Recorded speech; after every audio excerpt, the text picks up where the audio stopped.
Vasel. Welcome to Look Back, in which I go back a year, 5 years, and 10 years and tell you about the games that I played then and the reviews I've done and how I may or may not have changed since that point. All right? So let's go back a year. 2016. This time of 2016 is always of the year is always like the yay, because when we get all these games from Gen Con and Essen, we play all the really good ones, and then we have piles and piles of not that great games, and then suddenly the new games start showing up. But there's still some bad ones.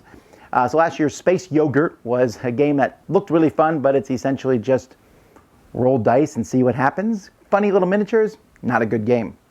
Mega Man, oh wow, disappointment, right? I mean, Mega Man is one of the classic, iconic video games that exists, and this board game had some really cool pieces, had all the stuff that was cool from Mega Man, and made it the longest possible game that you could possibly make. Someone else's turn is in dominant and just long, really long. So no. Digimon or Digimon, this is a memory match style game for kids with big giant monsters, but when you find a match you get to do a special ability. Cool game, really nice components. Tempura, horrible name. I don't know if I was bewitched by the pictures of the cats, because it's really kind of like an Uno style game where you're just getting a whole pile of cards and you're trying to get rid of cards, and I don't know what it is. The artwork is amazing, but the game is just silly fun. Then we have Loot and Run. This is a push your luck style game where you're going into a pyramid trying to get treasure and not get caught by different monsters that are hiding in there. Silly monsters, of course, amazing artwork. These are two games from Yellow in a row. Loot and Run.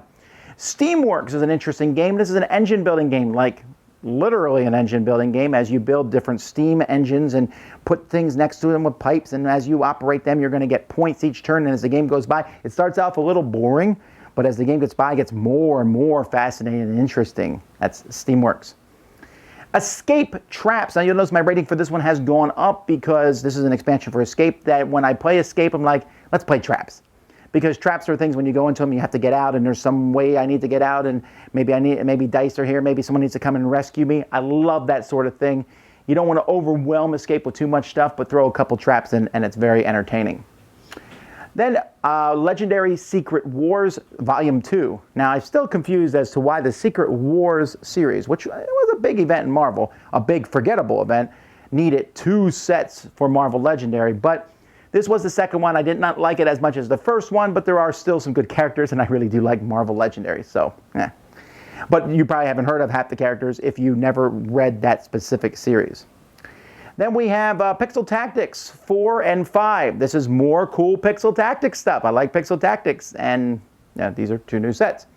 Blood Rage, Mystics of Midgard. Still really enjoying this expansion where each person has Mystics, another unit they can put out, and they can upgrade these Mystics and get things that make your Mystics better. They're like a in-between unit between the monsters and between the regular warriors that a player has. Really like them. Almost always will play with them. Manhattan, a year ago, Jason and I took a look at Manhattan, and we talked about this classic skyscraping building game. It's still a classic, still a great game. Highly recommend it. And we took a look at Council of 4, which if you notice is going up in my ratings because I just really love this game. I actually tried to get this game into the Dice Tower Essentials. It did not work out. And in fact, Cool Mini or Not is printing it this year, and I'm really excited to see what they, with their phenomenal production values, will do to this game. It's really not much of a theme to the game at Council of 4 as you are building things, but as you build on the map, you activate different things, but the more you build, the more your network builds and activates. Oh, it's so much fun. That's Council of 4. 5 years ago, just a few games. First, Outside the Box. This is a horrible party game. You say, wait, but your ranking went up. You're right, and you know why? Because I took the cards from Outside the Box, and I used them in different situations, and I still have them.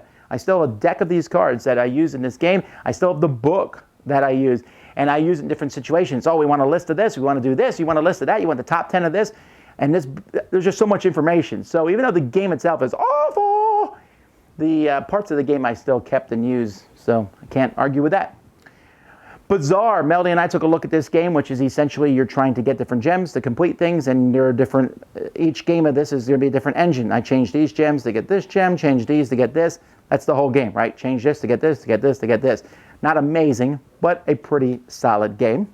Pastiche, a painting game where you are mixing colors together, and as you mix these colors together, you get different colors, and eventually get enough colors to make some beautiful actual paintings that are in the game. The deluxe version of this is the nicest, with little easels that you put the paintings on. It's fun for color mixing, but it's also, there's some trading involved as you get different colors. A solid game, Pastiche. 2007, 10 years ago, Econos. This is a really boring looking game in which you are using cards to put different things in Europe, and it's like a stock market game, but it looks awful, it looks boring. The gameplay itself is okay at best, and yeah, you never heard of it, so we'll move on. Dungeon Twister. Now you notice this one has a large drop in it, and that is because this is the 3 to 4 player expansion for Dungeon Twister that we're talking about. And I like Dungeon Twister a lot. When this came out, I was like, yeah, 3 to 4 players, it's exciting to play. 10 years later, I'm like, I'm never playing Dungeon Twister with 4 players again. It's just too long.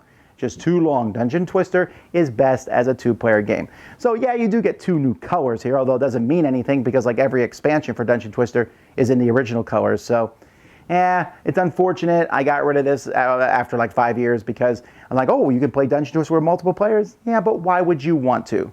So anyway, these are the different games that I reviewed 1, 5, and 10 years ago. Until next time, I'm Vasel, and this has been Look Back at the Dice Tower.